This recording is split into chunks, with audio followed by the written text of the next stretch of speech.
जी बिस्मिल्लाहिर्रहमानिर्रहीम राजे none next چې کوم زمونږ تیورم دی نارټنز تیورم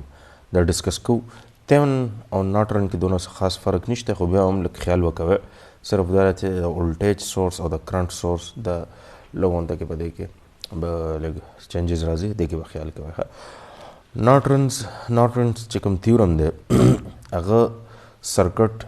انتهایی مطلب سمپل کوي او بیا تاسو حل کولی شئ سالف کولی شئ لکه څنګه چې تیونن تیورم کې به موږ سرکټ نوم به سمپل کو ځان ته او بیا به هم چې سالف کو ټیک شو تیونن تیورم کې خو که تاسو یاد شي په کې یو ولټیج سورس به هم سره اخره کې راغی وي ټي ایچ او هغه سره به په سیریز کې یو ریزسټنس ولګېده آر ټي ایچ او هغه بیا موږ هغې سره بیا موږ لوډ کرنټ لوډ ولټیج هر څه چې هغه معلومولی شو خو دا چې یو وي ټي ایچ یو آر ټي ایچ ولټیج سورس او ریزسټنس تیونن چې کوم ریزسټنس او تیونن ولټیج راغلي او هغه دواړه په سیریز کې لګېدلي وو تیونن تیورم کې نارټنز کې لږ غونته کې فرق دی چینجز دي څنګه دلته به ټوټل سرکټ به څه ته اړول غواړي دا به اړول غواړي یو کرنټ سورس ته او ورسره یو نارټنز ریزسټنس به چې هغه به د سره پیرل کې لګېدلی یعنی یو کرنټ نارټنز یو کرنټ سورس به او ورسره به یو نارټنز ریزسټنس به او موږ ته پته ده چې د نارټنز ریزسټنس چې دا موږ په پیرل کې لګو چا سره کرنټ سورس سره دا به د سره په پیرل کې لګي او بیا که زموږ چې هغه لوډ ریزسټنس یې هغه به موږ بیا دلته د 2 پوینټ سره منځه ولګو او موږ خپل کم کرنټ دی یا ولټیج د هر څه چې دی هغه بیا موږ په اسانتیا سره معلومولی شو خو سمپل خبره دا ده چې نارټنز تیورم کې به موږ به یو کرنټ سورس معلومو او ورسره به یو نارټنز ریزسټنس معلومو تیونن تیورم کې خبره موږ هلته زده کړې وې هغه بیا تاسو هلته وګورئ دلته چې کومې خبرې دي دا زه تاسو ته په دې کې اوس نارټنز کې ډسکس کوم چې د آی ان به څنګه معلومو او آر ان به څنګه معلومو په دواړو کې په تیونن کې او په دې نارټنز کې معمولی چینجز ته تاسو بیا پخپله کمپیریزن وکړئ زه تاسو ته نن د نارټنز خبرې کوم ګوره نارټنز چې کوم ایکویلنټ کرنټ دی آی ان دا به موږ څنګه معلومو اصل کې دا نارټنز ایکویلنټ کرنټ آی ان چې دی دا یو شارټ سرکټ کرنټ وي ٹھیک شو شارٹ سرکٹ کرنٹ وي بټوین ټو آوټپوټ ټرمینلز ان ا سرکټ ګوره تاسو سره چې کوم 2 آوټپوټ ټرمینلز دي کوم 2 آوټپوټ ټرمینلز دي لکه دې فګر ته تاسو ګوره فګر 49 کې دا 2 آوټپوټ ټرمینلز تاسو سره دا پوینټ A او B د او په دې کې منځ کې څوک لګېدلي RL یعنی کم ځای کې چې تاسو سره لوډ ریزسټنس لګېدلی هغه ستا او چې کوم دا ستاسو دي آوټپوټ ټرمینلز دي کم ځای کې چې لوډ لګېدلی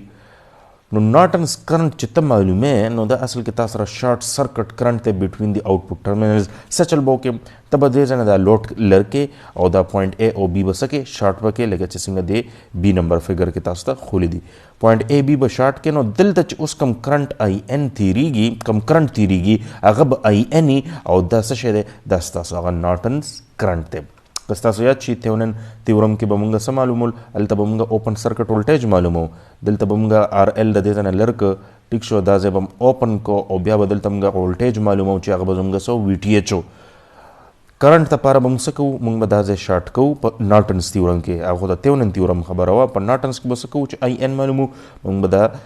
آوټپوټ ټرمینل چې کوم دي دا به موږ شارټ کوو او دلته به دا کرنٹ معلومو او دا به زموږ نارټنز کرنٹ وي ښه ډایرکټ په دې باندې دا اگزامپل دی او سټپ بای سټپ دا تیورم چې دی سټپ بای سټپ په یو 2-3 اگزامپلو کې دا تاسو ته به انشاءالله په دې کې ډسکس کیږي ښه فرست نمبر اگزامپل کې به موږ نارټنز کرنٹ معلومو ټیک شو لکه وګوره دا اگزامپل نمبر 14 څه وایي ډیټرماین آی ان فار دی سرکټ ودین دی بینګ ایریا ټیک شو نو دا دی بیګ ایریا ټیک شو دا دې ځای کې تاسو وګوره چې کوم دا سرکټ تاسو ته ګیون دی په دې سرکټ کې وي نارټنز کرنٹ معلوم کړئ ټیک شو نو څنګه به معلومو اصول هم به زده کړه داسې چل به وکړئ چې د پوینټ A او B یعنی آوټپوټ چې کوم ستا ټرمینل دی کوم ځای کې چې لوډ لګېدلی دی هغه ځای نه به لوډ لر کې او هغه ځای به څه کې شارټ وکړې ټیک شو جي اوس ګوره په دې فګر کې هم دا شارټ کړی دی اوس څه معلومول دي اوس د دې شارټ چې کوم سرکټ تا سره جوړ شو دې ځای کې ستا هغه کوم کرنټ چې فلو کېږي دا به ستا نارټن کرنټ یعنی دا کرنټ معلومول دی چې په دې لار باندې څومره کرنټ ځي دا به ستا آی ان وي ښه نارټنز کرنټ وي اوس دا چې موږ سالف کوو نو دا خو اوس تا سره یو سیریز پیرل کمبینیشن والا سرکټ جوړ شو اسانه غونډه کې بس دا سالف کې دا چې تاسو سالف کې دا بس تاسو نارټن کرنټس به دلته نه راوبځي خو دې کې تاسو وګوره فرست نمبر چې کله موږ دا کرنټ معلومو نو دا خو R1 دی او R1 بیا دلته په سیریز کې لګېدلی دی R2 پیرل R3 سره ځکه چې R2 او R3 یو بل سره پیرل کې دي کم کرنټ چې بیټرۍ نه راشي په R1 باندې هغه په دې پوینټ ته چې کله راورسي هغه په R2 او R3 کې ډیوایډ کېږي نو ځکه R2 او R3 ته سره څه دي دا په پیرل کې لګېدلي دي ټیک شو جی نو دا ټوټل ريزسټنس داسې معلومولی شو چې ټوټل ريزسټنس RT به څه شي برابر به شي د R1 پلس سیریز کې چا سره سیریز کې R2 parallel R3 نو R2 parallel R3 څه مطلب R2 R3 divided by R2 plus R3 کله چې دوه ريزسټنس parallel کې راشي هغه لپاره دا فارموله نو دلته وګورئ R1 47 R2 چې دی نو 47 R3 100 بیا لاندې 47 plus 100 نو 147 او دا چې تاسو سالف کې تاسو ټوټل ريزسټنس د سرکټ به څومره راشي 79 اوهمز اوس ټوټل کرنٹ معلومو ټوټل ريزسټنس څه دپاره معلوم کړو چې موږ ټوټل کرنټ راوباسو ځکه چې ټوټل کرنټ راوباسې البته دلته IN معلومولی شي چې دې ځنه په دې برانچ باندې یعنی R3 IN اصل کې چا نه پاس شوی دی IN دلته په R3 باندې پاس شوی دی ګوره دلته چې کوم کرنټ راشي R1 باندې تیر شي نو یو کرنټ ستا لاړ شي په R2 باندې او یو کرنټ چېرته لاړ شي په R3 باندې ټیک شو نو په R3 باندې چې کوم کرنټ تللی دی هغه اصل کې IN دی ٹھیک شو شارٹ سرکٹ باندې ګورو کرنٹ تللی که نه شارٹ سرکٹ کرنٹ ستا اصل کې نارټنز کرنٹ دی نو شارٹ سرکٹ کرنٹ د چا نه پاس شوی دی هغه خو دا ور R3 نه پاس شوی دی یعنی موږ به کرنٹ I3 معلومو نو اصل کې دا ستاسو به نارټنز کرنٹ وي ښه نو د دې لپاره خو لومبی دا ټوټل کرنٹ معلومولی چې دلته د نوډ دا دلته چې کوم نوډ جوړ شوی دی په دې نوډ باندې ټوټل کرنٹ راځي څومره نو ټوټل کرنٹ لپاره ټوټل ريزسټنس معلومول پکارو دا معلوم کو اوس ټوټل کرنٹ به معلومو څنګه اوهمز لا سره ټوټل کرنٹ به برابر شي د ټوټل ولټیج ډیوایډ بای ټوټل ريزسټنس ټیک شو اوهمز لا دا ټوټل ولټیج 5 ته ريزسټنس 79 دی او دا چې تاسو اوس سالف کې اندینه بسره شي 5 ډیوایډډ بای 79 is equal to point movement په پکې کېږي نو دې نمبر راشي 63.3 ملي امپیر ملي ته چینج کې پوینټ موومنټ وکړئ کم طرف ته رایټ سایډ ته به پوینټ موومنټ وکړئ دې طرف ته درې درجه وکړئ چې د 10 پاور ماینس 3 جوړ شي او د 10 پاور ماینس 3 ته موږ ملي وایو ټوټل کرنٹ راغی جی 63.3 ملي امپیر دا کم ده دا د بیټرۍ نه پاس کېږي او د R1 باندې راځي او د نوټ ته راځي خو چې دلته راشي دی به تقسیم شي دا کرنٹ په R2 باندې او په R3 باندې R2 باندې چې کم کرنٹ ته خو لاړو کیسه ختمه شو زموږ اصل کې دا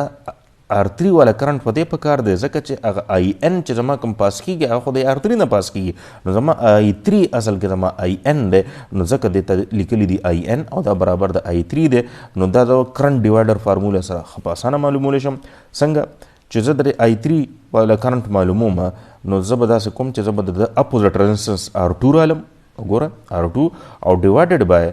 ټوټل ريزسټنس چې کم دی کم ځای کې چې کرم تقسیم شوی هغه څوک شو R2 او R3 او دواړه پلس کې R2 پلس R3 او ټوټل کرنٹ دلته چې کم نوټ باندې راغلی او هغه کرنٹ دا به شي 47 او لاندې بیا دواړه پلس کې 147 انټو IT 63.3 ملي امپیر دا حل کې نو 22.2 ملي امپیر کرنٹ چې دی هغه دلته په شارټ سرکټ باندې په دې ځای باندې پاس کېږي او دا اصل کې ستاسو هغه نارټنز کرنٹ دی ټیک شو جی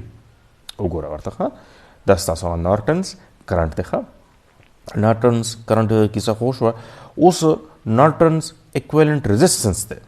هغه RN چې ورته موږ وایو تاسو وګورئ بره تاسو ته مه وایي که نه دوه څیزه معلومول دي یو خو نارټنز کرنٹ دی چې کرنٹ سورس دی کرنٹ دی چې کوم کرنٹ را روان دی هغه خو دا د موږ اوس معلوم کو په یو اگزامپل سره اوس هغه نارټنز اکویلنټ ريزسټنس دی کم چې به د کرنٹ سورس سره به په پیرل کې لګي هغه به څنګه معلومو د هغې دپاره طریقه څه ده د هغې طریقه دا ده چې نارټنز اکویلنټ ريزسټنس RN ته معلومې نو دا اصل کې هغه ټوټل ريزسټنس دی بټوین ټو آوټپوټ ټرمینلز ان ا ګیون سرکټ with all source replaced by their internal څنګه چې تاسو په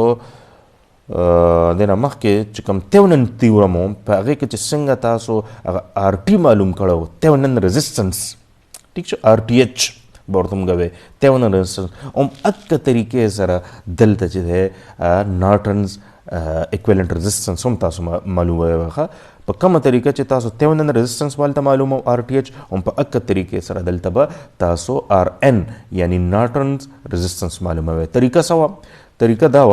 چې دنه خو لوډ A او B ترمنځ چې کوم لوډ دا خو بل لرکه باقي بل پوینټ پکې دا و چې دلته چې کوم وولټیج سورس ته نو هغه به شارټ سره بدلوي او کچر کرنٹ سورس یې هغه به اوپن سره بدلوي. نو وولټیج دلته وګورئ تاسو پر اگزامپل کې دلته سو کو وولټیج سورس کنه 5 وولټ بیټری و نو دا د چې کوم انټرنل ريزिस्टेंस ته 0 اوهم والا هغه سره به بدلوي آیډیل مونږه لګنه آیډیل لکه مونږ وای د وولټیج سورس آیډیل چې کوم انټرنل ريزिस्टेंस هغه 0 ولو نو هغه 0 به موږ سره ریپرزینټ کو شارټ سرکټ سره نو دا به تاسو شارټ کوي. بیا به د لوډ طرف نه وګورئ د لوډ طرف نه کم طرف نه د لوډ طرف نه به وګورئ د A B نه به د سرکټ دن طرف ته وګورئ او ټوټل ريزिस्टेंस به معلومه وي. یعنی داس بنه کوي د R1 طرف نه باندې وګورئ R1 طرف نه باندې وګورئ ټوټل ريزिस्टेंस لپاره بلکې به تاسو لوډ طرف نه وګورئ ټوټل ريزिस्टेंस به معلومه وي. یعنی R3 سایډ نه به شروع کوي نو د دې نه چې ټوټل ريزिस्टेंس معلوموم نو کچره تاسو وګورئ د R3 دلته په سیریز کې راځي چا سره د R1 R2 پیرالل سره R1 او R2 یو بل سره سدي پیرالل کې راځي چې آوټپوټ طرف نه ګورئ او R3 د دوړ سره پسه د سیریز کې د نو RN به برابر شي د R3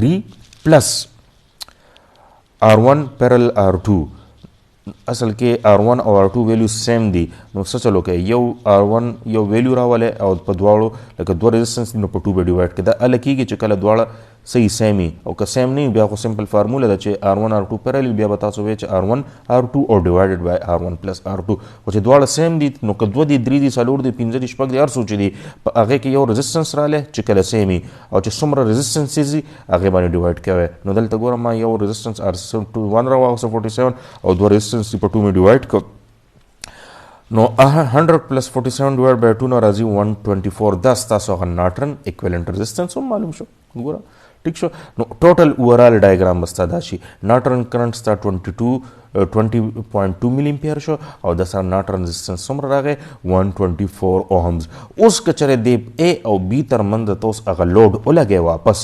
نو هغه A او B چې پوینټ ترمنځ ته هغه لوډ ولګي نو پای کې اوس ته کرنٹ هم معلومول شي او الته اوس ته وولټیج ډراپ هم معلومول شي. ها ٹھیک شو دا پورا هغه سمری ده اوس ګورو چې دی پکې مخکې ورڅ کړی دی کنه دی کړی بالکل دا رشته پکې د ته ضرورت نشته دغه چې موږ نارټن ایکویلنٹ کرنٹ او ريزिस्टेंस هغه معلوم کو ټیک شه طریقه مولې ذکر RL ال تصرف لګول چولګه بس خبره به ختم شي. ټیک شو جی دا د لپاره زموږ درې تیورمز کور شو. یو تیورم چې سٹارټ کې هغه سو کوم سپرپوزیشن تیورم دویم نمبر تیونن تیورم شو دریم نمبر نارټن تیورم شو خاصانو اس مسله پکې نو او څلورم نمبر چې دا د ټولو نه آسان دی او دا کم یو دی میکسیمم پاور ټرانسفر تیورم او دا اخیری تیورم دی بس دا چوکو تیورم ځکه سبا ختم شي بیا به ان شاء الله زموږ یو چپټر چې دا هغه نوډ وولټیج برانچ کرنٹ میتھډ دی لوپ وولټیج میتھډ هغه څیزونه چې دی بچي هغه په دې لیکچرو کې به پته صحیح پوه نه شي هغه به ان شاء الله بیا په کلاس کې کوو چې ته کالج شروع شو کنه هغه څنګه به کلاس کې کوو چې په هغه صحیح پوه شي ډېر ضروري دی. ٹھیک شو هغه د سرکټ سالوینګ ټیکنیکس دي یعنی سرکټ بسنګ سمپلیفای کو سنګ به حل کو. ټیک شو نور یا ورپسې دینه پس یو انډکټر چپټر دی کیپیسټر چپټر دی ټرانسفارمر چپټر دی او فلټرز دي نو دا په د انلاین کې کیدی شي نو دا به کوو او د تیورم کې د اخیری تیورم دی ان شاء الله د بل لیکچر کې ډسکس کوو د لیکچر لپاره دا کافي دی. اوکے جی السلام علیکم.